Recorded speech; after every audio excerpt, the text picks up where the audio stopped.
नमस्कार शेतकरी बांधवांनो, मी सौरभ शिंदे सर्वप्रथम आपले सर्व शेतकऱ्यांचे शेतकरी माझाच्या परिवारामध्ये सरचे स्वागत करतो। आज आपण शेलू या गावात श्री निलेश रामराव बांबर यांच्या माणिकच्या मण्या प्लॉटमध्ये आहोत। तर सर्वप्रथम मी आपल्याला शेतकरी माझाचा थोडासा परिचय करून देतो। सर्वसाधारण 2012 मध्ये शेतकरी माझा ग्रेप कन्सल्टन्सी ही मार्गदर्शन संकल्पना माननीय श्री गुमरे सरांनी अंमलात आणली। त्यानंतर 2012 पासून ते 2020 पर्यंत आजपर्यंत आपण नाशिक जिल्ह्यातील निफाड, दिंडोरी, चांदवड असो व सटाणा तालुक्यात आपण विजिट प्लॉटचं काम करतोय। त्याचप्रमाणे गेल्या 3 वर्षापासून आपण संपूर्ण महाराष्ट्रात ग्रेप शेतकरी माझा ग्रेप शेड्यूल ॲप मार्फत आपण संपूर्ण महाराष्ट्रात म्हणजे त्यामध्ये जास्त प्रमाणात सांगली, सोलापूर असो व जालना असो या भागात मोठ्या प्रमाणात काम करतोय।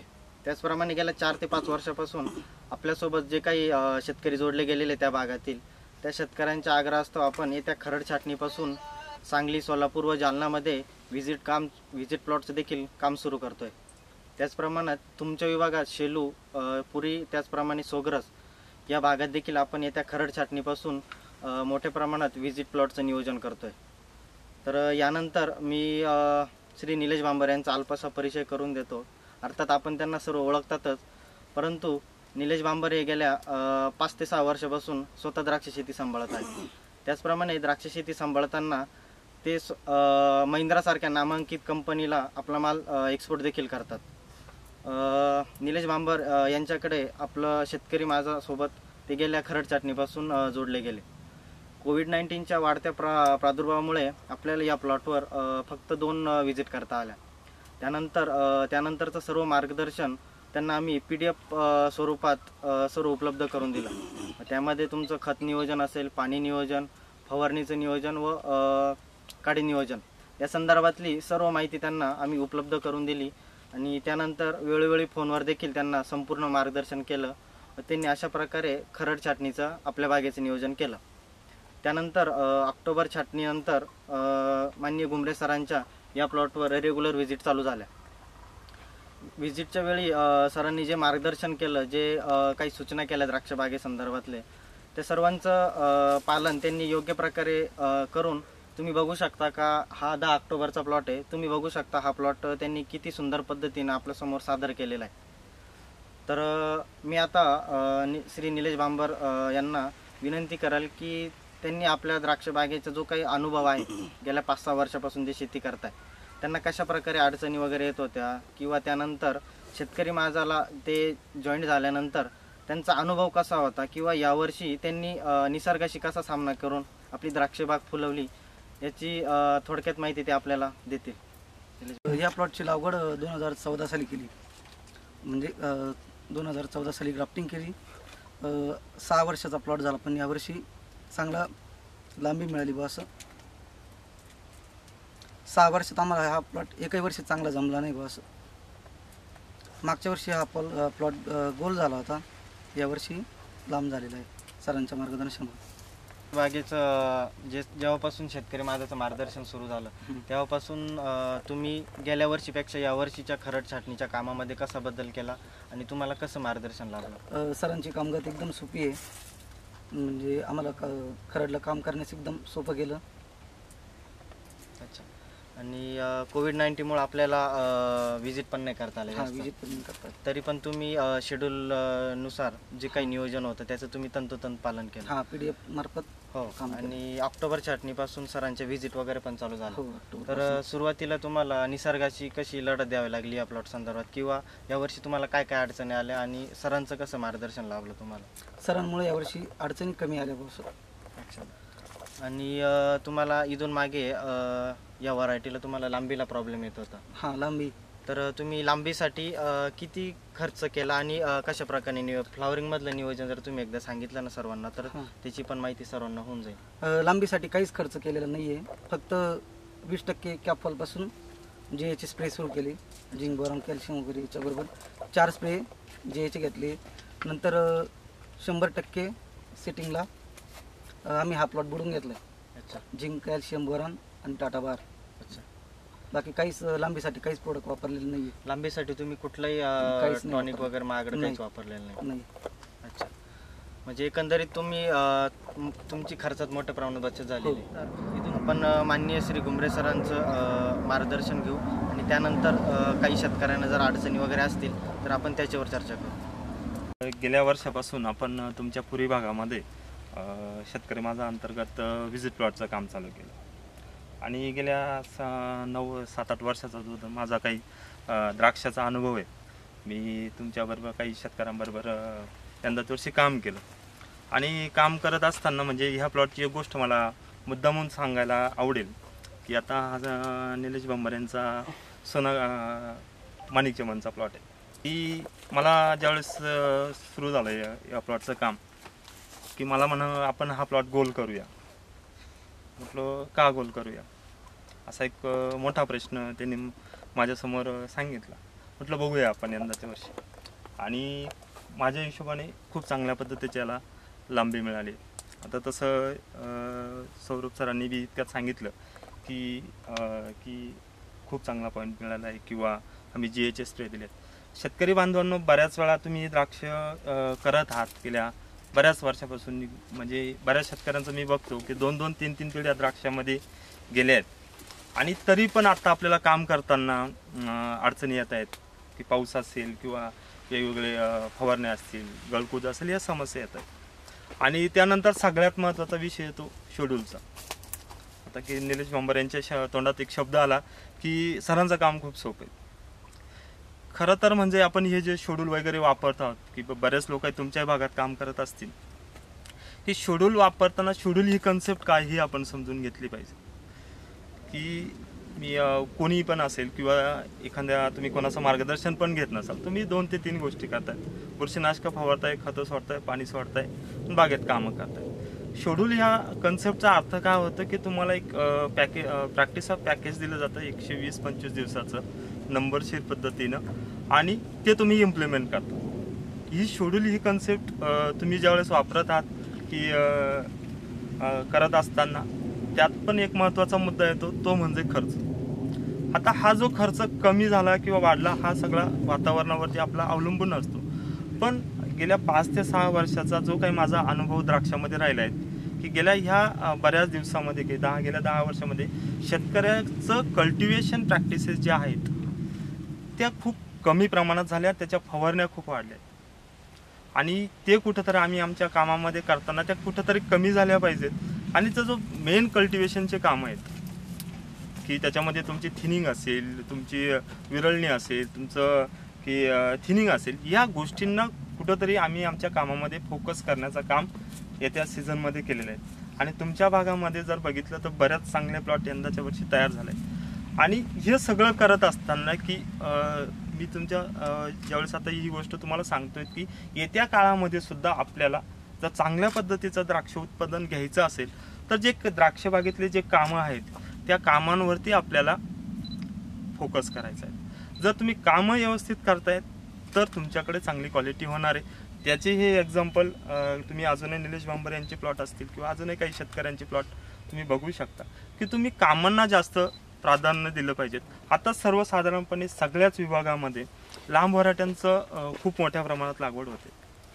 म्हणजे तुमच्या आता माझ्याकडे तुमच्या एरियामध्ये एक सर्वसाधारण 41 फार्मर आहे, याच्यामध्ये मॅक्झिमम लांब व्हरायटींचे प्लॉट आहेत. आता लांब व्हरायट्यांमध्ये सगळ्या शेतकऱ्यांचं एक उद्दिष्ट असतं की मनी लांब झाला पाहिजेत, मग त्याच्यासाठी मार्केटमध्ये काय काय वेगवेगळे औषधं आहेत. तर सर्वसाधारण मी असे पण फार्मर बघितले आहेत की त्यांचा लांबीचाच जो खर्च आहे तो 25 ते 30 हजार रुपये.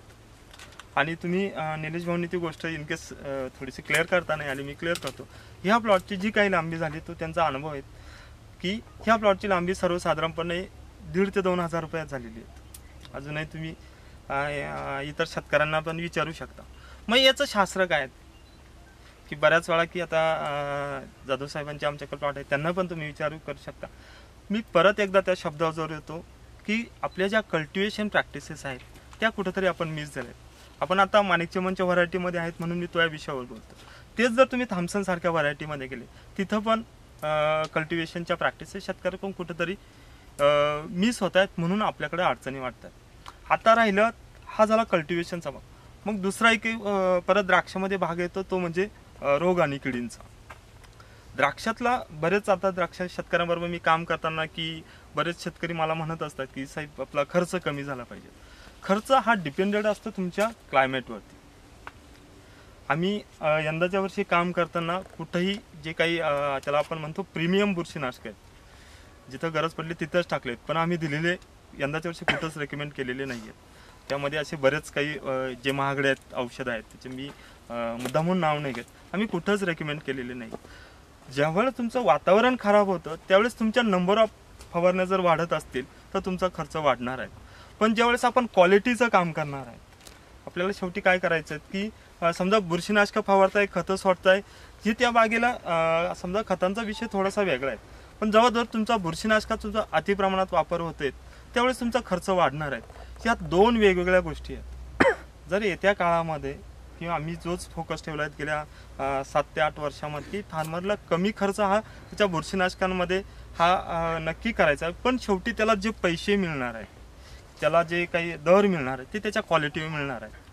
आणि ती क्वालिटी करण्यासाठी कोणत्या गोष्टींची गरज आहे त्या गोष्टींवरती आम्ही फोकस बऱ्याच वेळा करतो आणि त्यामुळे आम्हाला चांगले आउटपुट मिळत आहेत. आता सर्वसाधारणपणे ह्या प्लॉटला निलेश भांबर समजा जर ते बोलले परत एकदा ते बोलू शकतील तसं की ह्या प्लॉटला लांबी का झाली, की जर ती जो त्यांचा 6 वर्षाचा जो प्लॉट होता की त्यांना लांबी मिळत नव्हती आणि लांबी मिळत नसताना एक सर्वसाधारणपणे 1,500-2 हजाराच्या औषधामध्ये ह्या प्लॉटला लांबी का मिळाली, याचं एक सर्वसाधारण कारण मी तुम्हाला सांगतो की आपण काम करताना सुरुवातीचे द्राक्ष प्लॉटमध्ये मनी सेटिंग होईपर्यंत फक्त द्राक्षवेलीच्या पानांवरती काम करतो. जर ज्या बागेचे पानं हेल्दी आहेत त्यांची क्वालिटी पण तेवढी चांगल्या पद्धतीची होती. म्हणून बऱ्याच लोकांकडून हे मिस होत. जर तुम्ही बागेच्या पानावर, कारण शेवटी काय होतं पानांवरती घड पोचणार आहे. मग बऱ्याच वेळा जर तुम्ही बघितलं एखाद्या बागेचा शेंडा कमी झाला किंवा थोडीशी पानसंख्या कमी राहिली तर त्या प्लॉटमध्ये सगळ्या गोष्टी करून तुम्हाला क्वालिटी चांगली नाही मिळणार. मग अशा छोट्या छोट्या गोष्टींकडे एक सर्वसामान्य द्राक्ष बागायतदाराचं लक्ष जावं आणि ह्यासाठी आम्ही फोकस करतो की कोणतीही एखादी गोष्ट त्या फार्मरला सजेस्ट करताना किंवा तुम्ही सुद्धा एक द्राक्ष बागायतदार म्हणून काम करताना कोणत्या गोष्टी इम्पॉर्टंट आहेत या तुमच्यापर्यंत पोहोचवण्याचं काम आम्ही आमच्या सगळ्याच प्लॅटफॉर्मवरून करत असतो. जे व्हिजिट प्लॉटमध्ये असतील किंवा आमच्या शेतकरी माझा ॲप्लिकेशनच्या माहिती मधून असेल. पण सगळ्यात प्रॉब्लेम काय येतो आम्हाला बऱ्याच वेळा काम करताना की 100% ट्रस्ट किंवा ट्रस्ट पण मी तो नंतर शेवटी तयारच होतो. पण सगळ्यात महत्त्वाची म्हणजे द्राक्ष बागेमध्ये कोणतेही काम करताना त्याची मला परिपूर्ण माहिती आहेत का. आता सर्वसाधारणपणे की आता आम्ही मगाशीच बोलता विषय घेतलो की आता आम्ही खूप कमी औषधं देतो आणि शेतकऱ्याला पण असं वाटतं की एवढ्यात होईल का. आता सर्वसाधारणपणे आता या थंडीच्या पिरियडमध्ये एक उदाहरण म्हणून सांगतो की बऱ्याच लोकांना साईज थांबल्या याच्या अडचणी आल्यात. आता तुमच्याकडे तर बऱ्यापैकी प्लॉट क्लिअर होत आलेत, साईज थांबण्याच्या अडचणी आलेत. मग शेतकरी काय करणार, एखादा CPP टाकणार, एखादा होमोब्रॉसिनाइटचा स्प्रे घेणार किंवा एखादा स्टीम घेणार. पण आम्ही एक सर्वसाधारण एक साधा 150 रुपयाचा स्प्रे रेकमेंड करतो, जे 20 ppm, झिंक सल्फेट 200, युरिया 200. म्हणजे तुमचा जेवढा ट्रॅक्टर फिरायला जेवढं डिझेल लागते, मी बऱ्याच वेळा ही गोष्ट बोलतो, त्याच्यापेक्षा सुद्धा याचा खर्च कमी आहे. पण रिझल्ट तुम्ही तुमच्या 1 CPPच्या स्प्रेपेक्षा त्याचे रिझल्ट चांगले आहेत. पण विषय काय होतं की जर एवढ्या त्या स्प्रेच्या क्वालिटीमध्ये ते एक तो तुम्ही स्प्रे येतात, जो तो ट्रस्ट जो शेतकऱ्याने ठेवायला पाहिजे तो ट्रस्ट आम्हाला बऱ्याच वेळा तयार करायला बराच उशीर होऊन जातो. कारण काय होतं की आज सगळं द्राक्षामध्ये जेव्हा तुम्ही काम करता हे सगळं मार्केटिंगचं जग आहेत, वेगवेगळ्या नवीन गोष्टी मार्केटमध्ये येत असतात आणि त्याचे रिझल्ट तुमच्याकडे पर्यंत वेगवेगळ्या माध्यमातून पोहोचवले जातात. मग त्याच्यामध्ये एक माउथ पब्लिसिटी नावाचा एक प्रकार आहे की समजा एखाद्या शेतकऱ्याने एखादं थोडंसं महागाची एखादी गोष्ट काहीतरी वापरली, तो मार्केटमध्ये एक असा मेसेज सोडून देतो का रिझल्ट खूप छान. मग काय होतं दुसऱ्याने वापरलं, त्याचा प्लॉट चांगला झालाय आणि त्याला आपण त्या गोष्टीवर लक्ष ठेवतो बघ की ती तेवढी एक गोष्ट वापरली म्हणून त्याचा प्लॉट चांगला. पण कोणताही द्राक्ष प्लॉट म्हणजे आमचेच बघताना सुद्धा तो पूर्ण पॅकेज येते, ते 120-25 दिवसाचं पूर्ण पॅकेज येतं. त्याला जर एखाद्या शेतकऱ्याने एखादीच काहीतरी गोष्ट घेतली आणि मी हे करून बघतो असं होऊ शकत नाही. आणि 120 दिवसाचं मी ऑक्टोबरचं जे म्हणतो ते पण जाऊ द्या की हे पूर्ण वर्षभराचं 365 दिवसाचं पॅकेज आहे. आज यांना जे काही आउटपुट मिळत आहेत हे पूर्ण वर्षभराचे आहेत. ते काही आत्ता लगेच एप्रिलला समजा हे केलेत आणि आत्ता लगेच झालेत असं काही नाही. मी असं पण म्हणणार नाही की आम्ही खूप कमी स्प्रे तुम्हाला रेकमेंड केलेत आणि त्यांनी ते 100% वापरले म्हणून पण चांगल्या पद्धतीची लांबी यांना मिळाली असं पण नाही म्हणत.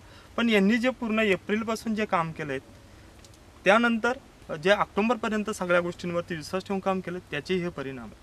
आणि येत्या काळामध्ये तुम्ही द्राक्ष शेती करत असताना ह्याच गोष्टींचा तुम्हाला येत्या काळात विचार करणं गरजेचं आहे. बऱ्याच वेळा काय होतं की असं की समजा मी तुम्हाला एक किंवा आमच्या कोणत्याही एका टीम मेंबरने तुम्हाला 10 स्प्रे लिहून दिले आणि तुम्ही ते 100% केले असा पण एक प्रकार होतो. पण ती गोष्ट मी का करतोय, खरंच ती मला गरजेची आहेत का आणि मी जे केल्यानंतर मला खरंच रिझल्ट मिळाले आहेत का, ह्या गोष्टीचा सुद्धा आपल्याला विचार करणं गरजेचं वाटतं. आणि ह्याच विचाराच्या माध्यमातून शेतकऱ्याचा उत्पन्न खर्च ज्यावेळेस तुम्ही म्हणता कमी झाला पाहिजे, हा कमी कसा होऊ शकतो, तुम्ही द्राक्षवेलीवरती कामच नाही करत. म्हणजे सगळ्यात महत्त्वाचा माझा यंदाच्या वर्षी आम्ही जेवढ्या फार्मरवरती काम करतो किंवा मी जवळसा असा पब्लिकली फार्मरबरोबर बोलायला सुरुवात करतो, शेतकरी कधीच काम नाही करणार त्या द्राक्षाच्या मुळांवरती, त्या द्राक्षाच्या केनवरती, पानांवरती. शेतकऱ्याला सोपं वाटतं की एखादा पाऊस झाला की त्याच्या म्हणजे बरेच शेतकरी असे आहेत की फक्त फवारणे, पण त्या फवारण्याला पण काही लॉजिक नसतं. आता जे काही तुम्ही आमच्या या भागातले जे काही प्लॉट बघतात त्याचं मी एक सगळ्यात महत्त्वाचं सिक्रेट सांगतो की आम्ही एप्रिलला काम करतो वेलीच्या स्टोरेजवरती आणि ऑक्टोबरला काम करतो फक्त पानांवरती. जर तुमचे पानं द्राक्ष बागेचे व्यवस्थित झालेत तर तुमच्याकडे क्वालिटी खूप चांगली मिळणार आहे. आणि येत्या सीझनमध्ये जे काय आम्ही काम करू की येत्या पुढल्या काळामध्ये आम्ही काही एरिया असे ठरवले की तिथं आम्हाला येत्या काळामध्ये फोकस करायचा आहे. आणि हा जो काही तुम्हाला एकत्रित येण्याचा उद्देश एवढाच आहे की जे काही काम वर्षभर काम आम्ही एखाद्या फार्मरबरोबर करतो, आता ते 2 ते 3 फील्ड घेण्याचा आमचा विचार आहे की शेतकऱ्याला निदान त्या शेतकऱ्याच्या आजूबाजूला त्या जे काही फार्मर आहेत ते पण काम करतात, त्यांना जी योग्य गोष्ट आहे द्राक्ष शेतीसाठी किंवा द्राक्ष वेलीसाठी ती प्रत्येक फार्मरपर्यंत एक मेसेज जावा, एक चांगला मेसेज जावा म्हणून तुम्हाला आम्ही एकत्रित आणले आहेत आणि या सगळ्या गोष्टी समजून सांगितल्या. आता जर हे याच्या बाबतीमध्ये मी म्हणणार नाही की आम्ही खूप चांगलं काम केलं, कारण तो म्हणायचा अधिकार आम्हाला नाहीत, कारण प्रत्येक प्लॉटची गोष्ट ही वेगळी असते. उद्याकडे समजा जर तुमच्यातले 2 लोक आमच्याबरोबर आलेत आणि उद्याकडे तुम्ही म्हटले नाही निलेश भांबर यांच्यासारखा प्लॉट झाला असेल, झाला पाहिजे म्हणून जर तुम्ही आमच्याकडे येत असाल तर मी ह्या विचारधाराने कधीच येऊ नये. सगळ्यात महत्त्वाचं उद्याकडे तुमचा जो प्लॉट आहे तुमच्या प्लॉटची गोष्ट वेगळी, तुमची सॉईल वेगळी आहे, तुमची व्हरायटी पण वेगळी असू शकते, तुमचं क्लायमेट वेगळं असू शकतं, तुमची पाण्याची क्वालिटी गुणवत्ता वेगळी असू शकते, बऱ्याच गोष्टी आहेत, फॅक्टर वेगवेगळे फॅक्टर असतात. पण आम्ही ज्यावेळेस बऱ्याच वेळा काम करताना फार्मरबरोबर एक विचार करतोय की त्या फार्मरबरोबर त्याच्या सॉईलनुसार त्याच्या गरजेनुसार जे काही तुम्हाला जे काही शेड्युलिंग वगैरे जे काही मार्गदर्शन केलं जातं ते त्यानुसार असतं. आता ह्या बऱ्याच मी मुद्दे क्लिअर केलेत. आता हे सगळं करत असताना तुमचे एक फार्मर म्हणून द्राक्ष बागायतदार म्हणून तुमच्या काही शंका असेल तर मला विचारू शकता. सगळ्यात महत्त्वाचा बर्निंगचा हा जो विषय आहे, आमचे जेवढे प्लॉट आहेत ना बर्निंग फार कमी प्रमाणात आली आणि जे आली पण एक स्प्रेमध्ये कंट्रोल झाली. जे काय त्या वेलीवरती पानं आम्ही कमवलेत 50 दिवसामध्ये त्याच्यानुसार आम्ही डोस ठरवले.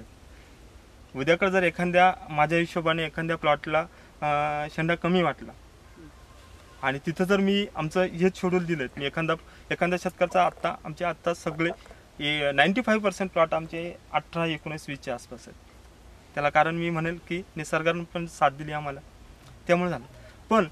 पण एखाद्या ठिकाणी जर आम्हाला असं वाटलं की त्या कॅनोपीमध्ये ते जे काय आम्ही डोस देतोय त्याच्या हिशोबाने त्या बागेवर शेंडा नाही तर ते डोस कमी केले जातात. आणि बऱ्याच वेळा बर्निंगची ही समस्या येते ती फक्त संजीवकांमुळे. आता बर्निंग आणि उकडे हे 2 वेगवेगळे कारण आहेत. उकडे ही वेगळी समस्या आहे, उकडे जास्त आहे. मग त्यावेळेस काय होतं की तुम्ही जे काही डोस दिलेत ते तेवढे सुटेबल नसतील झाले म्हणून पण बर्निंग येते. जरी आता आमच्या काही प्लॉटमध्ये कुठं कुठं बर्निंग दिसले.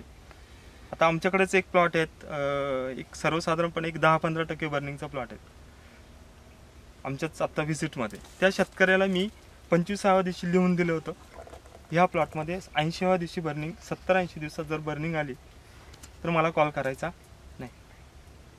कधी लिहून दिलेले आहेत? 20 ते 25व्या दिवशी. त्या शेतकऱ्याने पण मला कॉल नाही केला. तुमच्याच भागातला प्रॉब्लेम काय झाला की माझ्याकडे जे काही त्या एरियातले प्लॉट आहेत सगळ्यांनी पानं काढले 2-2. आणि शेतकऱ्याला म्हणजे बऱ्याच वेळा मी जास्त मला त्याशाने का बोलतो की पानं काढण्याची प्रॅक्टिस ही पावसाळ्यातली. जी काही द्राक्ष बागेत गर्दी खूप झाली आहे, घराच्या मागं 2-2, 3-3 पानं काढायची. एक शेतकरी आहेत माझ्याकडेच, आत्ताच व्हिजिट प्लॉट करतो मी त्याला. त्यांनी काय केलं की माझ्या 5 लोकांनी काढलेत ना, पण त्यांनी पण काढले. म्हणजे अक्षरशः घराच्या पुढे 4 पानं, घराच्या मागचे सगळे काढून घेतलेले. असा एक प्लॉट आहे माझ्याकडे आणि त्याच्यावर खूप बर्निंग आली. सांगायचं तात्पर्य काय की पानांची संख्या आणि संजीवक यांचा जर समतोल नाही साधला तिथं बर्निंग आणि उकड्या जास्त येणार. त्याच्यावरती आता मग बरेच स्प्रे आहेत मार्केटमध्ये. एक रेन मिरॅकल सारखे तुम्ही जे प्रॉडक्ट आम्ही रेकमेंड करतो त्याची एखादी फवारणी टाकू शकतो. पण कॅनोपी खूप इम्पॉर्टंट आहे. अजून काही शंका असेल? तुमच्या बागेमध्ये पहिल्या आणि दुसऱ्या वर्षाच्या प्लॉटवर काम करता. कारण सगळ्यात महत्त्वाचं म्हणजे की हे जे तुमचे पहिल्या दुसऱ्या वर्षाचे जे प्लॉट आहेत, ज्या पद्धतीनं तुम्ही वरती न्यायला पाहिजेत, एक पण फार्मरने लिहिलेले नाही. एक पण फार्मरने ज्या पद्धतीने रिकट नंतर वरती न्यायला पाहिजेत. नाहीतर रूट स्टॉकच्या एक बागा कधी पण लक्षात ठेवा, सुरुवातीला 3 वर्ष खूप चांगले पैसे देतात, उत्पन्न नाही म्हणत. कारण तुम्हाला क्वालिटीसाठी खूप कमी काम करावं लागतं, बागा नवीन असतात. सगळ्यात महत्त्वाचं म्हणजे रिकटच्या ज्या बागा ते काय बऱ्याच आता मी ठिकाणी काम करतो, वलांडे मुख्य झाले आहेत आणि कोणीच मी स्टॉप अँड गो पद्धतीने वलांडे नाही बनवलेले, म्हणून बऱ्याच लोकांना अडचणी, मला पण अडचणी आलेल्या आहेत पहिल्या आणि दुसऱ्या किंवा तिसऱ्या वर्षाच्या प्लॉटला. का तर त्या वेलीचं स्ट्रक्चरच त्या पद्धतीने नाही बनवलेलं गेलं पहिले. आता तुमचा काय प्रॉब्लेम तो सांगा. मी असा आरोप नाही करणार, मी जे डोळ्यांनी बघितले ते सांगते. म्हणते आता ते पण मग बाकीच्या गोष्टी फॅक्टर परत येतात तेवढे परत. अजून काही हो ना. सगळ्यात महत्त्वाचं म्हणजे उकड्याचा प्रॉब्लेम अजून यायला एक कारण आहे की तुमच्या घड निर्मिती बाग पोंगा स्टेजच्या बागेमध्ये तुम्ही घड देण्यासाठी अति प्रमाणात घेतलेल्या घड देण्यासाठी फवारणी. हे पाहिजे आता हे तर मी तुम्हीच मला सांगा. हो, ज्या शेतकऱ्यांनी घड जिरासाठी अति प्रमाणात फवारणी घेतल्या आहेत त्यांच्या बागेला नंतर 60-70 दिवसामध्ये क्वालिटीसाठी अडचणी येतात. आता उदाहरण म्हणून मी सांगतो, म्हणून मी हा शब्द का आवडतो, ही पूर्ण प्रॅक्टिस आहे. आता तुम्ही एप्रिलला काम करतात बरोबर, आम्ही किंवा आमची टीम असेल किंवा मी उन्हातान्हात तुमच्याकडे एप्रिलला व्हिजिट करतोय. कशासाठी एप्रिलला व्हिजिट करत असतो आम्ही, किंवा तुम्ही काम का करतात एप्रिलला?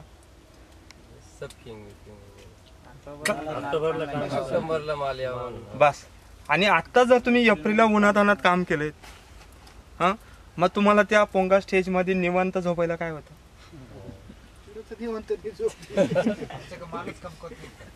याला कारण काय होतं की आता हे सगळे विषय आहेत ना, हे सगळे तुम्ही समजून घेतले पाहिजे.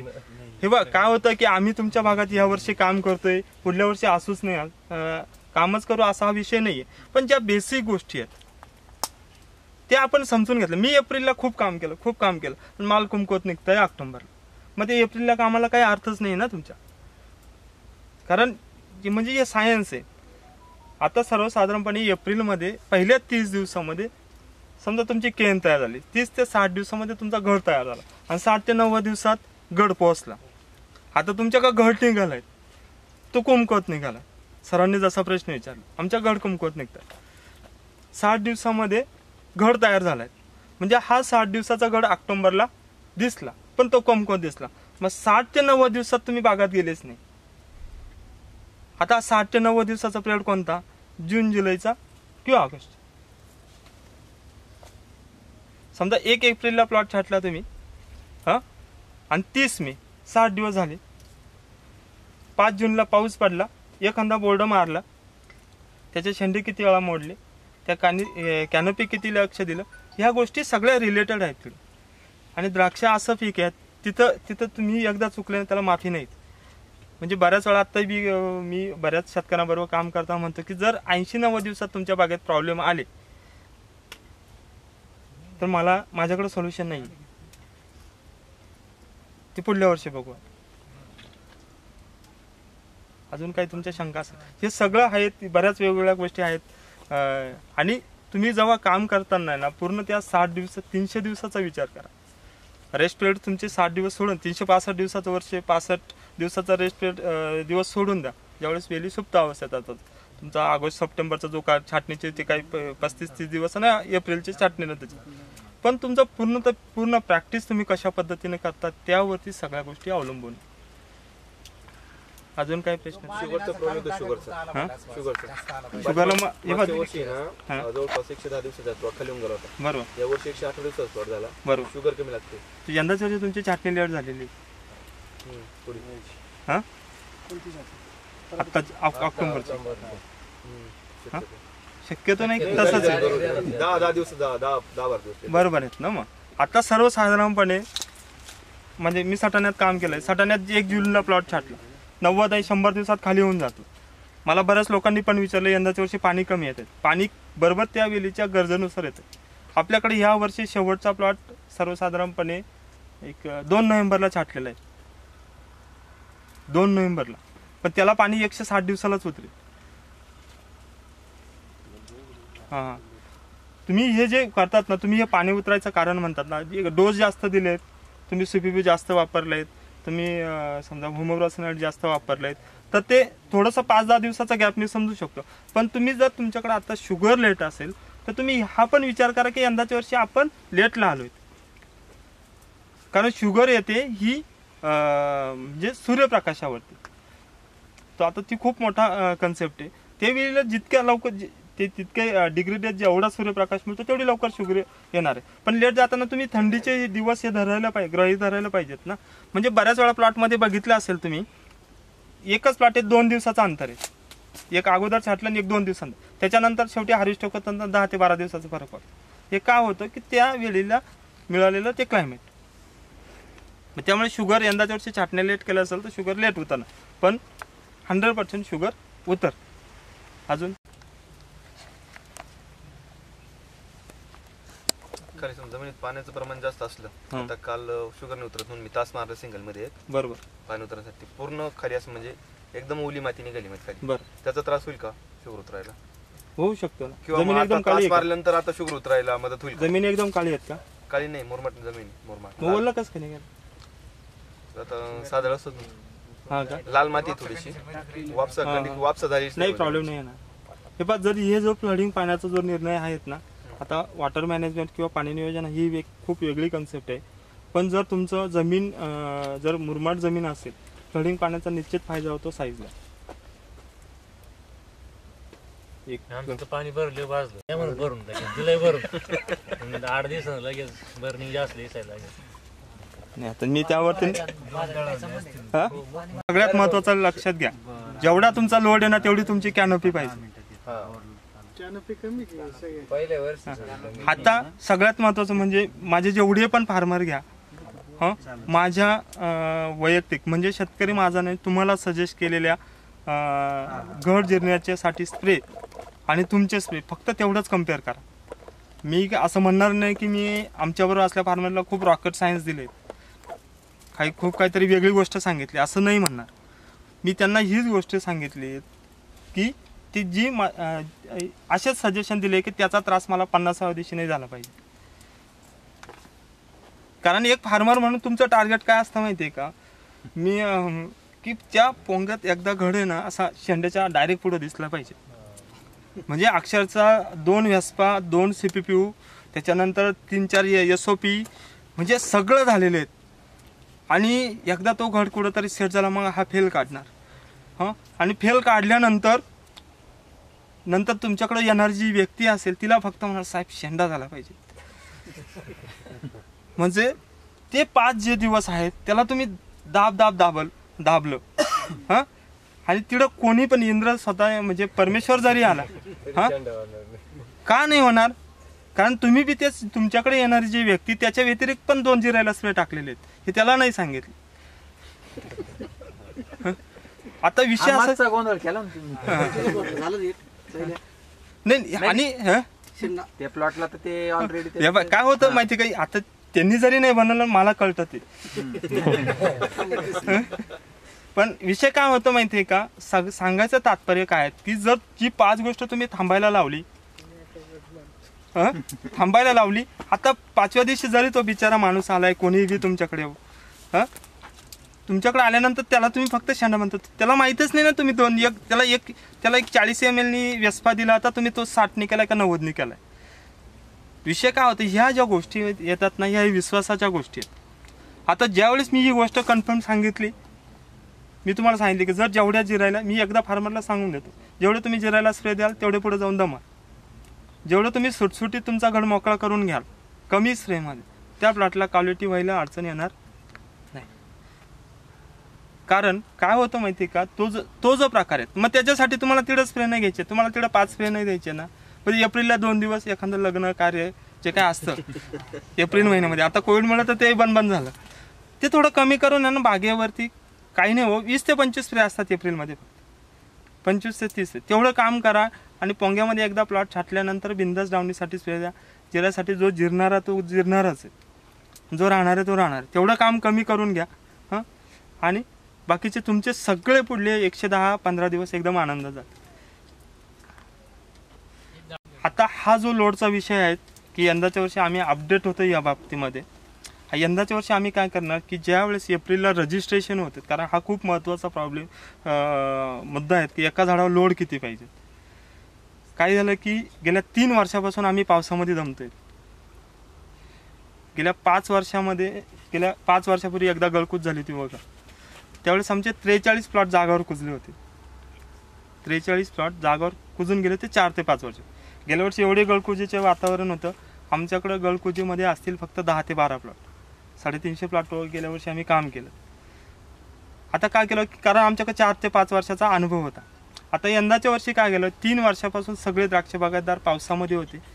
बऱ्याच वेगवेगळ्या नवी आम्ही दरवर्षी 10 ते 15% काही गोष्टी फार्मरसाठी बदलत असतो. यंदाच्या वर्षी प्रॉब्लेम असा झाला की सगळ्यांना चांगलं वातावरण मिळालं. म्हणजे यंदाच्या वर्षी मी चिखलात, गेल्या वर्षी डायरेक्ट म्हणजे माझ्या गुडघ्यापर्यंत पाय चिखलाने भरलेले असायचे विजिटला. यंदाच्या वर्षी एकाच गावात थोडेसे पाय माखलेले चिखलाने, ते एकदम हो.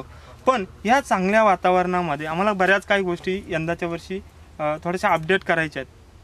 तो म्हणजे तुमचा लोड असेल, त्यानंतर तुमची बेरी व्हेरिएशन.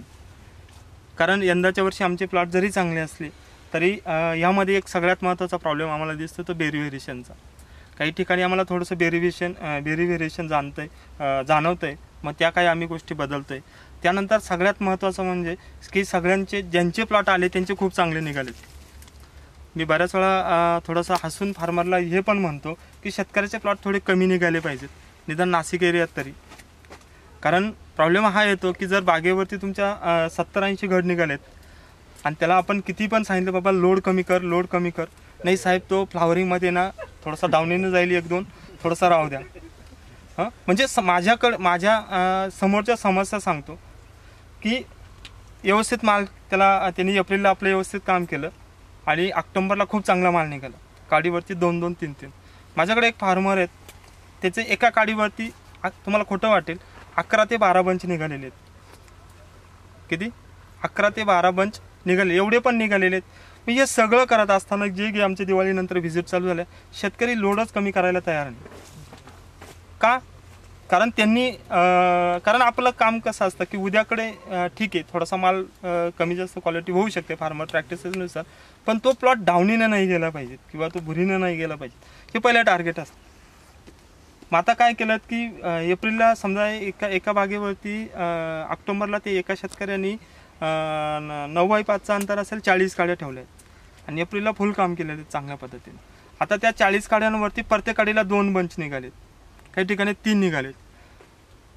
मग तू बऱ्याच वेळा काय करतो, मग आम्ही सांगतो की सुरुवातीला फेलला 2च घट ठेवा, बाकीचा 3रा 4था असेल तर काढून टाका.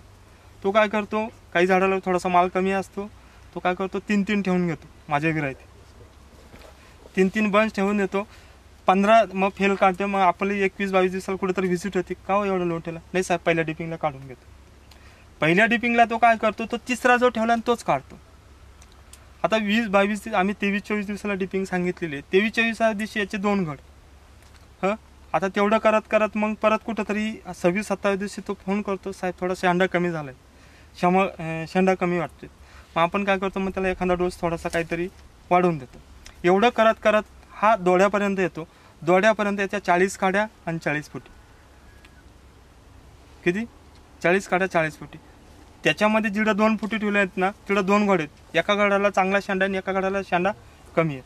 मग हा करता याचा प्लॉट फ्लावरिंगमध्ये 32 ते 33 दिवसाला फुल पॅक. आणि एक दिवस अचानक पाऊस पडतो. याचा परत मला 26-27 दिवस 37-38 दिवशी फोन येतो, साहेब प्लॉट कुजू राहिला. मग आपण त्याला डावणीचे स्प्रे देणार. आपल्याकडे औषध भरपूर आहे. म्हणजे आपण जर सांगितलं साहेब किंवा एखादा प्रोफायलर टाका किंवा झांबरू टाका, हा जर तो थोडासा एखादा स्पॉट दिसला तर डबल टाकणार. मग त्या 27-37-38 दिवसाला तो काय करणार, कुजू राहणार. आता तो घड कोणता कुजतोय की जिडं कॅनोपी एकदम दाट झाली तिथं. मग तिथं परत प्रॅक्टिस आणि साहेब पानं काढू का, मग तो पानं पण काढणार. मी या सगळ्या गोष्टी करत असताना प्रॉब्लेम काय येतो की तुमच्या मनातली भीती. जर तुम्ही काम करतायत ना चांगल्या माणसात, एक लक्षात की माझा प्लॉट डाऊनीने जाणारच नाही, तेवढा तुम्ही ट्रस्ट ठेवायला पाहिजेत ना. मग आता प्रॉब्लेम होतं की यांनी आमच्या शेड्यूल व्यतिरिक्त 3 ते 4 स्प्रे परत एक्स्ट्रा टाकलेत. प्लॉट एकदम चांगला सेट झाला. आणि मग त्यावेळेस मग आमची परत व्हिजिट होते, साहेब माल कमी करा. तो थिनिंगला ना कुठंतरी एखादा 2-3 बंच कमी करतो आणि 70-80 दिवशी मग तो माल तसाच राहतो. आणि हे जे काही शेतकरी काम करताना ह्या सगळ्या गोष्टी घडत असतात आणि त्याच्यामुळेच बरेचसे प्रॉब्लेम क्रिएट होतात.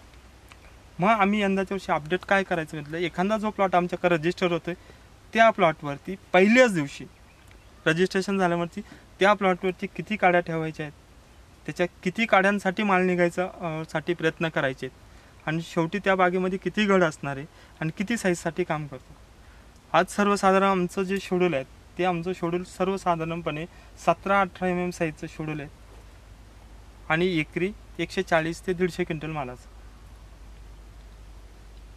याच्या व्यतिरिक्त जर एखाद्या शेतकऱ्याने आमचं शेड्यूल वापरतायत आणि प्लॉटवर 200 क्विंटल किंवा 200 क्विंटलचा लोड ठेवलेला आहे, आमचं शेड्यूल वापरून पण त्याचा प्लॉट फ्लॉप होऊ शकतो, कारण त्याला ते तसे डोसेसच दिलेले नाही ओव्हरलोडचे. हे आम्ही पहिल्याच वर्षी यंदाच्या वर्षी एवढी एक अपडेट देणार आहेत की एखादा जर 8x5चा अंतर आहे, 8x4चा आहे, 8x4ला किती काड्या ठेवायच्यात हे त्याला पहिल्या दिवशी सांगितलं जाईल, तुला एवढंच काम करायचं आहे. आता 8x4च्या एवढ्याला पुन्हा 9x6चा असेल तर एवढ्या काड्या ठेवायच्या. आता 9x6चा किंवा 8x5चा अंतर असेल की 8x म्हणजे एक सर्वसाधारण 40 काड्या राहतात. 40 काड्या जर तुमच्या राहत असतील, उदाहरण म्हणून सांगतोय, 40 काड्यांमध्ये सर्वसाधारणपणे तुम्ही 7व्या पानावर 5व्या-6व्या पानावर सपकिन करणारे 2 डोल ठेवून छाटणारे. 40 काड्यांना जर 2 डोल ठेवून छाटणार आहात, पेस्ट किती डोळ्यांना ऑक्टोबरला लावणारे? 4 डोळ्यांना. 40 काड्यांना 4 डोळ्यांना पेस्ट लावली, मग किती डोळ झाले सगळे मालाचे? 160 डोळ झाले. आत्ता सर्वसाधारणपणे 60 फेल गेले. किती? तरी त्या वेलीवरती ऑक्टोबरला माल किती निघायला पाहिजे? 100. आपला निघतो का तितका परफेक्ट काम करून पण? आपल्याला बऱ्याच वेळा मी तर असं म्हणेल की 100 फेल जाऊ दे. किती? 8x5च्या अंतरला 100 फेल जाऊ द्या पेस्ट लावून, 60च डोळ्यांना 60 घड निघाले. किती सोपं होऊ शकतं काम? सोपं होऊ शकतं ना. ही गोष्ट आता आम्ही एप्रिलपासून करून घेणार आहे. काय होतं की आता यात पण आम्हाला काही अडचणी येतात की बऱ्याच लोकांचे वलांडेच मुख्य झाले असतात. 40 काड्या ठेवलेल्या आहेत आणि 2 वलांड्यांवरती 1.5 फुटापर्यंत त्याचे वलांडे मुख्य आहेत. त्याचे वलांडे 1.5 फूट, मग त्या काड्यांचं गणितच बसत नाही. आता 40 काड्या ठेवल्या तर एका बाजूला 20 ठेवायच्या, एका बाजूला 20 ठेवायचे. पण ते गणित न बसल्यामुळे मग तो काय करतो, एकाच गाठीला 3-3 काड्या ठेवून शकतो. मग तिकडं मग ते परत पुढे जाऊन अडचणी येतात. मग त्याच्यामध्ये एप्रिलला व्यवस्थित सूर्यप्रकाश त्या काढेल, कारण 2 काड्यांमध्ये सूर्यप्रकाश न मिळाल्यामुळे काय होतं की त्याला गळ निर्मिती कमी होते. म्हणून जर माझं एक सर्वसाधारणपणे जर कॅनोपी मॅनेजमेंटच्या विषयी जर आम्ही फोकस करतोय, पण आम्हाला काम करताना बऱ्याच वेळा अडचणी येत्या. त्यावेळी ज्या काही वरती नेलेल्या आहेत त्याचं कॅनोपी स्ट्रक्चर हे बाग लावल्यापासून चुकलेलं आहे. मग आम्हाला काहीतरी कुठंतरी ॲडजस्ट करून घ्यावं लागतं की ठीक आहे बाबा, इकडे 20 ठेवा, तिकडे घ्यायचं तिकडे 4 ठेवून घ्या. मग असं करत असताना मग परत त्याचे वेगळे आउटपुट मिळतात. पण यंदाच्या वर्षी आम्ही तेवढे एक अपडेट करण्याचा प्रयत्न करतोय. आता सरांनी प्रश्न विचारला होता किती काड्या ठेवायला पाहिजे. काड्यांचं गणित हे लागवडीच्या अंतरानुसार वेगळं असतं प्रत्येक प्लॉटचं. ते सगळं सूत्र मी तुम्हाला एप्रिलला सांगण्याचा प्रयत्न करेन. कोणत्या लागवडीला हां आता 30 बंद जर असतील तर सगळ्यात महत्त्वाचं म्हणजे तुम्ही जर लोकलला करत असाल, आता 30 बंद जर म्हणतायत ते कोणत्या लागवडीच्या अंतराला, हा पण एक विषय.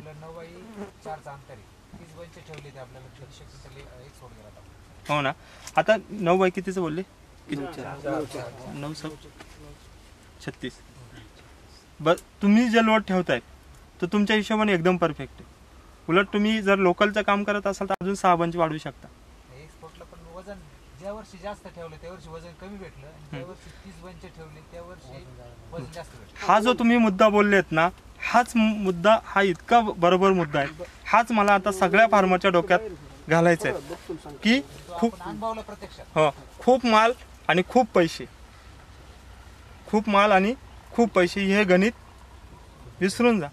कमी माला पण चांगले पैसे होतात.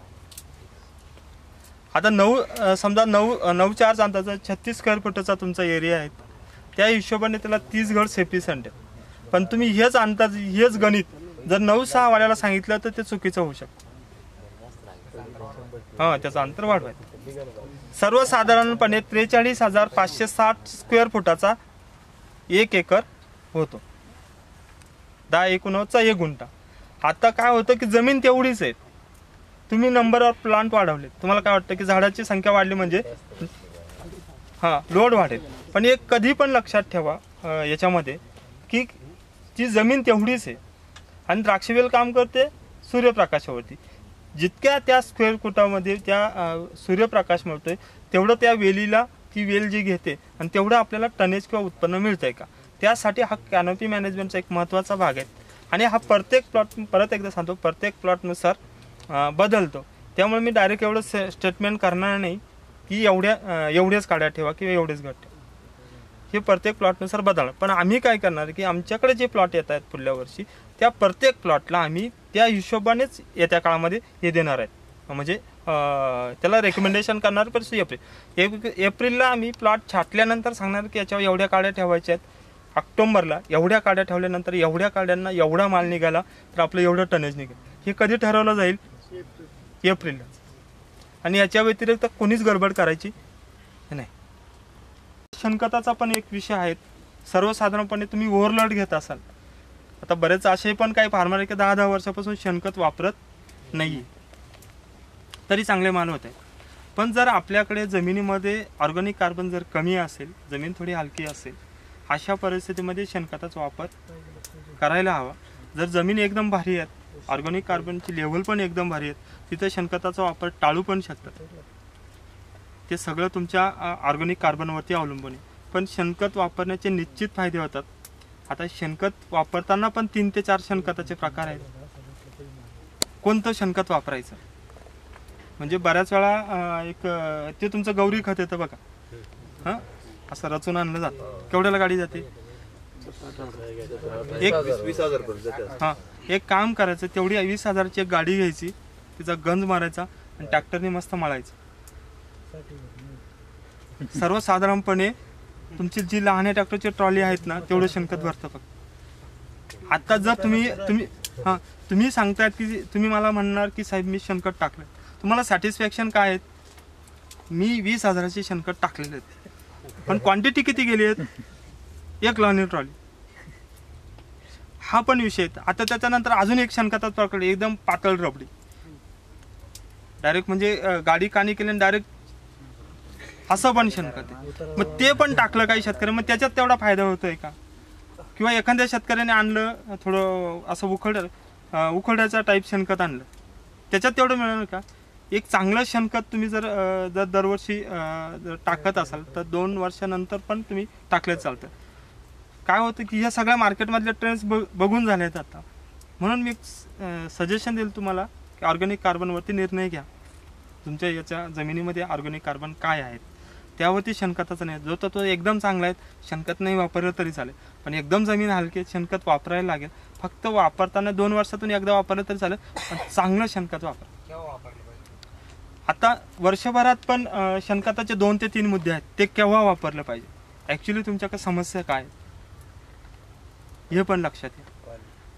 आम्ही जर उन्हाळ्यात टाकलं तर आमच्याकडे म्हणजे पाणी कमी असतं, हां त्याच्यामध्ये खत जर जास्त खतच पाणी जास्त. बरं, आता हा एक मुद्दा क्लिअर करून घेतो. शेणखत कधी वापरलं पाहिजे? शेणखत हे वर्षभरातून 3 ते 4 वेळे द्राक्ष वेलीला टाकू शकता. तुमची बाग तुम्ही खूप ओव्हरलोड काढलेला आहे, तुमची बाग एकदम थकलेली आहेत, तुमचे एकदम झाडं हाडकुळे झालेले आहेत, अशा कंडिशनमध्ये तुम्ही एप्रिलच्या अगोदरच शेणखत टाकलं पाहिजे. हां, खरडच्या वेळेस तुमची बाग खूप थकलेली असेल तर. जर तुमची बाग एकदम सशक्त आहे, तिला ग्रोथ एकदम चांगली आहे, तसा समजा हा प्लॉट आहे, आता हा जो आपण थॉम्सनचा प्लॉट आहे, याला जर एप्रिलला शेणखत टाकलं तर याची काडी डायरेक्ट अंगठ्यापेक्षा जाड होऊन जाईल त्या प्लॉटची. कारण त्याला विगर जास्त, मी आता काम करते म्हणून मी सांगते. पण अशा प्लॉटांना थोडंसं ऑक्टोबरला तुम्ही वेगळ्या पद्धतीने शेणखत टाकू शकता. तुमच्या प्लॉटची समस्या काय आहे? जर तुम्हाला वेलीमध्ये ताकद तयार करायची आहे एप्रिलच्या वेळेस तर अगोदर टाका.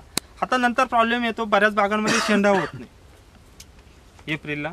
काही केलं ना की पाण्याचं काय असेल, बरेच कारणं असतात वेगळे, शेंडा होत नाही. मग अशा शेतकऱ्यांनी ऑक्टोबरच्या अगोदर 20 ते 25 दिवस अगोदर शेणखत वापरलं पाहिजे. आता बऱ्याच लोकांकडे प्रॉब्लेम येते, चुनखडीची जमीन आहे किंवा इतर बरेच कारण आहेत, साईज होत नाही. अशा शेतकऱ्यांनी मनी सेटिंग नंतर शेणखत वापरलं पाहिजे. अशा 2 ते 3 टप्प्यामध्ये तुम्ही शेणखत वापरू शकता.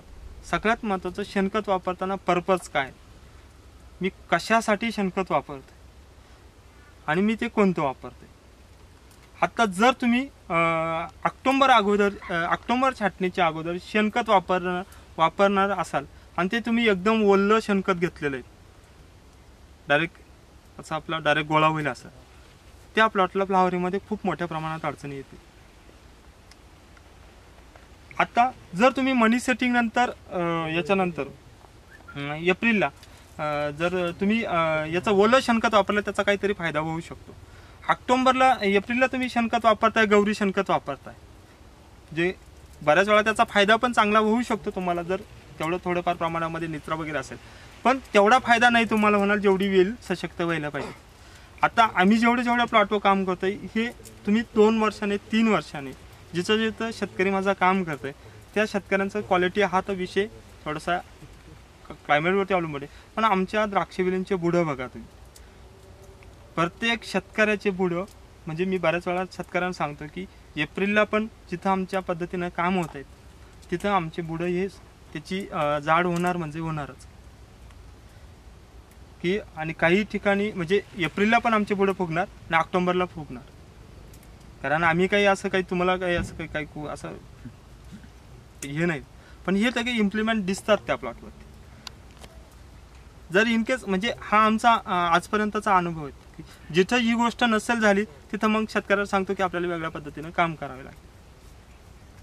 अजून काय हां तुम्ही बराच कमी केलाय बॉस. नाही, ॲक्च्युली त्याचं क्रेडिट मला नाही, आम्ही नाही घेणार. ॲक्च्युली त्याचं क्रेडिट मी मोहिंटा ओढीला देईल. पण मोहिंटा ओढीचे 2 स्प्रे टाकलेत, त्यामुळे आपल्याला बोर्ड वलांडे धुण्याची काही गरज पडलेली नाही आहेत. म्हणजे जे रिअल आहे ते रिअल आहेत. फक्त पण विषय असा आहे की कारण मोहिंटा ओढी घेण्याचा उद्देश असा होता शेड्यूलमध्ये, कारण 2 ते 3 वर्षापासून मार्केटमध्ये आहेत ते औषध. आम्ही 2 वर्ष पूर्ण मार्केटच्या ट्रायल्सच घेतल्या, रेसिड्यू वगैरे ह्या सगळ्या गोष्टी. प्रॉब्लेम हा होता की बऱ्याच एक्सपोर्टर जो काही आपला डेंटासू, ॲक्ट्रा आणि कॉन्फिडरचा जो ग्रुप आहे त्यांचा प्रॉब्लेम आहे डिटेक्शनचा, त्यांना ते चालणारच नाही. आणि ॲक्च्युली फील्डवरती यांचे रिझल्ट पण नाही आहे.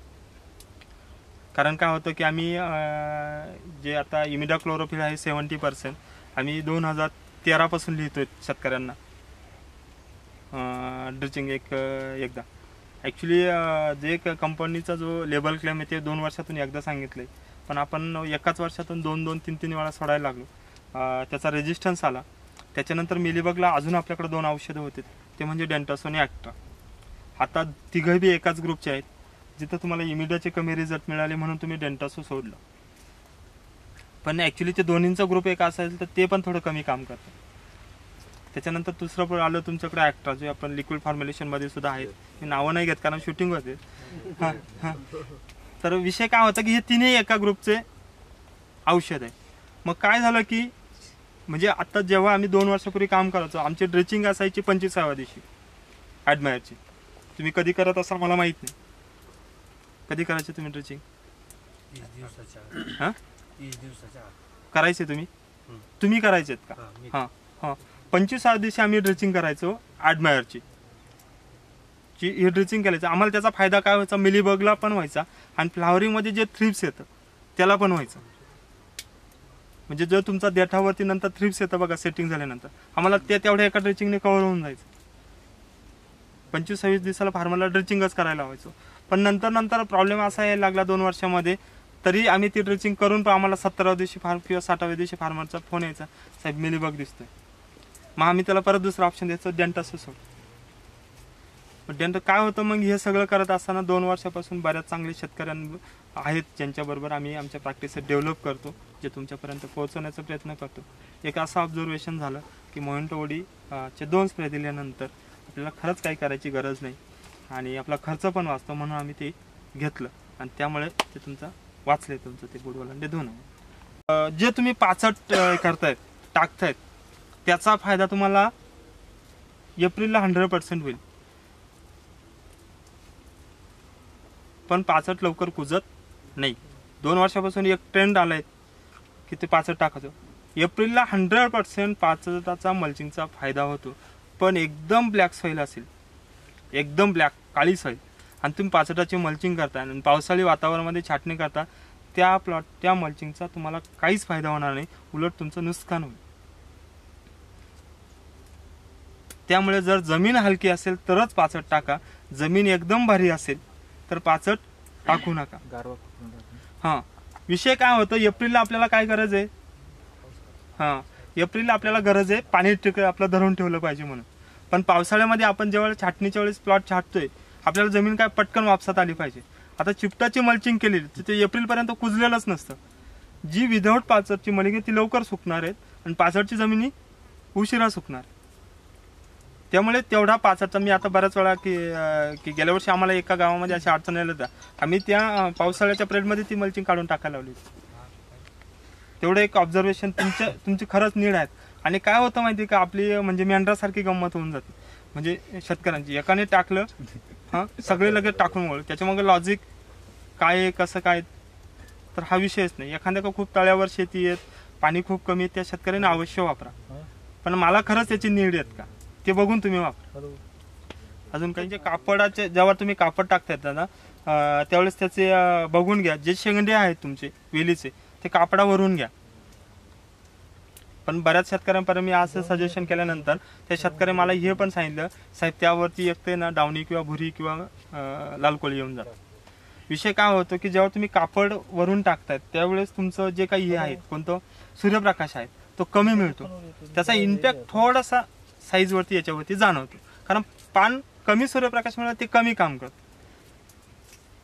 नाही कारण एखादा शेतकरी करतो, कारण आता आमच्याकडे आता रजिस्टर आहे 6,500 फार्मर. आता सध्या आम्ही 6,500 ऑनलाईन विजिट काम करतोय. स्लरी हा विषय कंपल्सरी. तुमची दुसरी सेकंडरी त्याच्यामध्ये कॅल्शियम मॅग्नेशियम सल्फर येतं. तिसरी तुमची मायक्रोटनची, त्याच्यानंतर चौथी तुमची कडधान्याची, 5वी तुमची बॅक्टेरियाची आणि 6वं येतं जीवामृत. या 6 प्रकारच्या स्लऱ्या मार्केटमध्ये ट्रेंड करतात पाहिजेत. NPKच्या स्लरी 9 ते 10 दिवस भिजत घातली पाहिजेत. त्याच्यानंतर दुसरा एक विषय, तुमची कडधान्याची स्लरी 4 ते 5 दिवसात तुम्ही टाकू शकता. बॅक्टेरियाची स्लरी 2 दिवसात टाकू शकता. जीवामृत तुम्ही 2 दिवसात टाकू शकता. आता प्रॉब्लेम असा की माझ्याकडे 2000 एकर 2000 झाडांचा प्लॉट आहे. त्याला मी सांगितलं बाबा सगळं लिहून दिलं. तो मग मला शेतकरी बोलला की साहेब मी सगळं स्लरीवर ठेवणार, एक पण लिक्विड सोडायचं नाही, एक पण. म्हटलं ठीक आहे बाबा कर. आता प्रॉब्लेम काय आहे की मला मनी सेटिंगपर्यंत 5 न्यूट्रन झाडामध्ये हाय लेवलवरती ठेवायचे. आम्ही हे जे सगळे प्लांट आहेत आम्ही ते न्यूट्रन हाय लेवलवर ठेवून घेतले. एक त्याच्यामध्ये येते एक phosphorus, magnesium, potash, calcium, zinc आणि बोरान.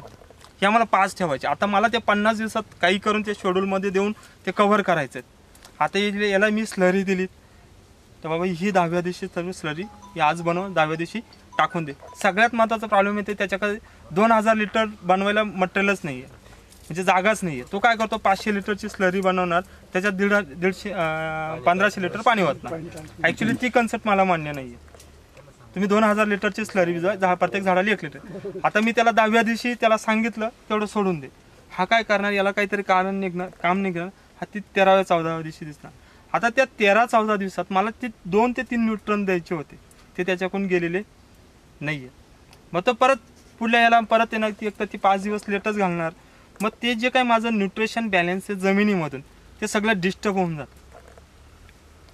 म्हणून मी त्या फंदातच पडत नाही. एखाद्याला उत्सुक असेल शेतकरी, हां त्याला 5-6 पैकी एखादी लिहून द्यायची, बाबा ही कर.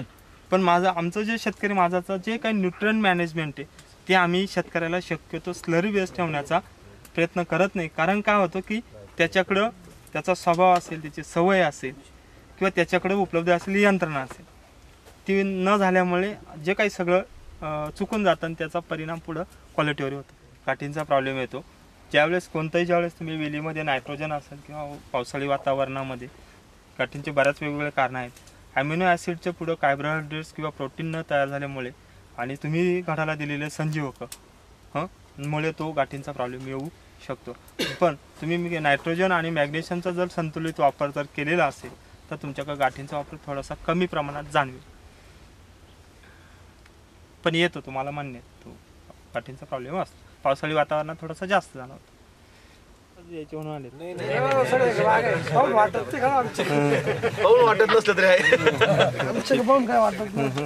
ठीक आहे चला. म्हणजे आम्ही जेव्हा प्लॉट लावला ना नंतर 3-4 वर्ष आम्ही एवढं वैतागलो होतो. म्हटलं लावला नाही म्हणजे थॉम्सन काहीतरी भरलं असते चाललं असतं. परत तोडायचं याच्यावर आलो होतो. पण मग परत 3 वर्ष असं निघून गेले, काही झालं ते झालं. नाही तर म्हणजे असं एकदम कंटाळ होतो, म्हणजे फक्त तोडून दुसरं काही 2-3 वर्ष कुजीत गेला. नंतर मग प्रॉब्लेमच लावल्यापासून गोल होऊन जायचं, नाही तर मग काहीतरी कुज व्हायची.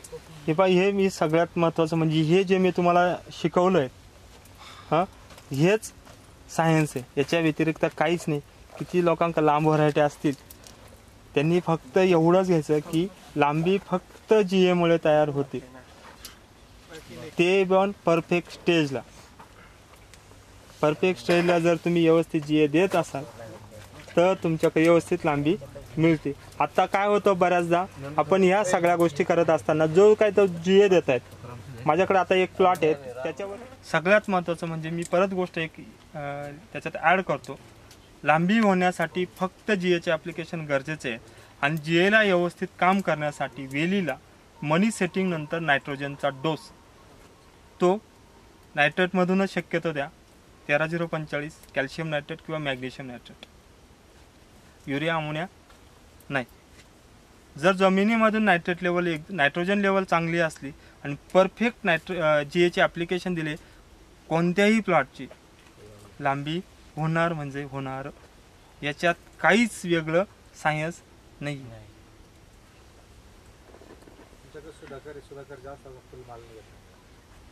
आता सुधाकरचा हा सगळ्याच इंडस्ट्रीचा विषय आहे. जर तुम्हाला खरंच काम करायचं असेल विदाऊट लिओसिनचं डोळ्यात तेल घालून एप्रिल छाटणीला लक्ष द्या.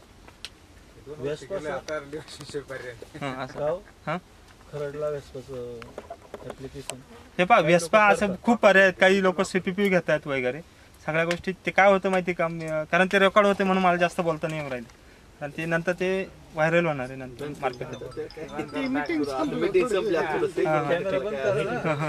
तर सांगायचं तात्पर्य काय आहे की लिओसिन हा एक जर काही शेतकरी जाते माल निघतोय. पण सगळ्यात महत्त्वाचं म्हणजे की आमचं जे ऑब्झर्वेशन झालं आहे की थॉम्सन सुधाकरला घड निर्मितीसाठी थॉम्सनपेक्षा पानांची संख्या जास्त पाहिजे. म्हणून बरेच लोक आता जर तुमचे पाहुणे रावळे असतील तर हां ते काय म्हणतायत की काड्या संख्या जास्त ठेवा. काडी संख्या ठेवल्यानंतर पान पण संख्या जास्त राहते. कारण सगळ्यात महत्त्वाचं म्हणजे यंदाच्या वर्षी जर बऱ्याच बागा ज्यांच्या फेल गेल्या आहेत त्यांनी सगळे पर्याय केलेले आहेत आणि माल कमी निघालेले. म्हणजे काही शेतकरी माझ्याकडे असे पण आहेत त्यांनी लिओसिन पण दिलं आहेत, त्यांनी टॅक्लो पण दिलं आहे जे आपण कल्टर म्हणून ओळखतो किंवा इतर मार्केटमध्ये तरी माल कमी निघाले. का?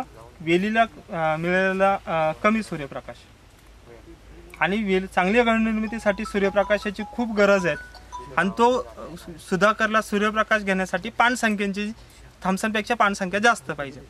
हा एक एवढा जो पर्पज आहे येत्या 1-2 दिवसामध्ये त्या हिशोबाने मी चांगली एक प्रॅक्टिस तयार होईल.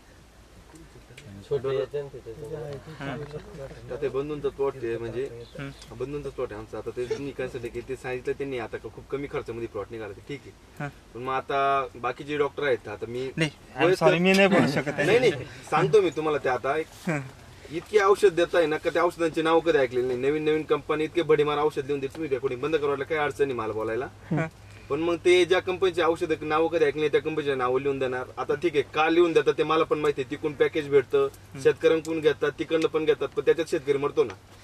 सगळ्यात महत्वाचं म्हणजे शेतकऱ्यांना समजून घेतलं पाहिजे. नाही ना खरोखर आता एवढे भयानक औषध लिहून देतात नाव पण ऐकलं राहते त्या औषधाची. तुम्ही एकदम महत्वाचं बोलले. गेल्या वर्षी माझ्याकडे ऐका ना बरं डॉक्टर शिल्लक राहिले कोणावरती आमचं काय तुम्हाला अधिकार पण नाही. तुम्ही फार्मर म्हणून तुम्ही काही पण चर्चा करू शकता. मला त्याच्यामध्ये इन्व्हॉल्व होण्याची काही गरज. विषय काय होतं की हा जो प्रॉडक्टचा तुम्ही विचार करता मी 2 गोष्टी सांगतो. तुमचा हा खर्च सगळा क्लायमेटवरती अवलंबून आहे. उदाहरण म्हणून सांगतो हे पण लक्षात घ्या. माझं 3 तालुक्यात काम आहे. आता समजा तर धुमणे साहेब आलेत माझ्याकडं, त्या उमराळे गावातून आले आणि आता तुम्ही आहेत किती अंतर आहे समजा आपलं 100 किलोमीटरचं अंतर असेल 80-90. आता एका दिवशी 27 सप्टेंबर हा एक दिवस मी तुम्हाला उदाहरण म्हणून घेतो. तुमच्या का पाऊस झाला, तुम्ही मला तुमच्या भागातल्या लोकांनी फोन केला साहेब काय स्प्रे टाक. मग मी सांगितलं की थोडंसं खराब वातावरण आहे तुम्ही एलिएट अँट्राकॉल टाकून घ्या किंवा अॅक्रोबॅट टाका.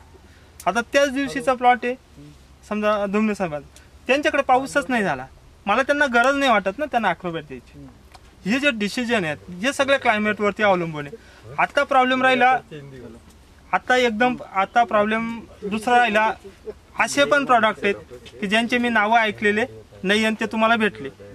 असं माझ्या पण बाबतीत घडू शकतं. आता 2 मिनिटं साहेब हा विषय खूप महत्वाचा आहे. हा की जर असं माझ्या पण बाबतीत होऊ शकतं की जे एखादं प्रॉडक्ट आहे अननोन आहे आणि तुम्हाला मी रेकमेंड केलं ते आहे 25,000 रुपये लिटर. असं प्रॉडक्ट मी रेकमेंड केलं तुम्हाला आता कारण तुम्ही हा विषय खूप महत्त्वाचा घेतला. असे पण प्रॉडक्ट आहे की ज्याला मी नावं पण नाही ऐकलेले ते वापरले. माझं म्हणण्याचं काय असं माझ्या बाबतीत सुद्धा होऊ शकतं. मी एखादं प्रॉडक्ट तुम्हाला इतका महागाचं लिहून दिलं ते डायरेक्ट 20-25,000 रुपये लिटर आहे.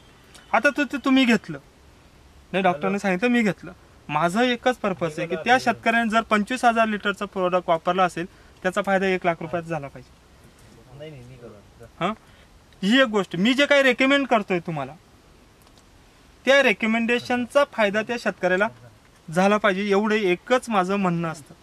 त्या शेड्यूलमधली कोणती पण गोष्ट सांगा की हे कशासाठी आणि याचे खरंच रिझल्ट आहे. मी सांगतो त्याचे रिझल्ट म्हणजे प्लॉटमध्ये गेल्यानंतर त्या प्लॉटला किती शेड्यूल वापरलं गेलं हे मला तुम्हाला विचारायची गरज पडत नाही. 1-2 व्हिजिट बघतो त्याचं तेच चालू आहे. 5 दुसऱ्या-तिसऱ्या व्हिजिटला व्हिजिटच बंद करून टाकतो. आणि हे अनुभव घेतील आता केकन आहे तर निलेश पण सांगू शकतो ते सांगू शकतील की मला कळतात येते त्या गोष्टी.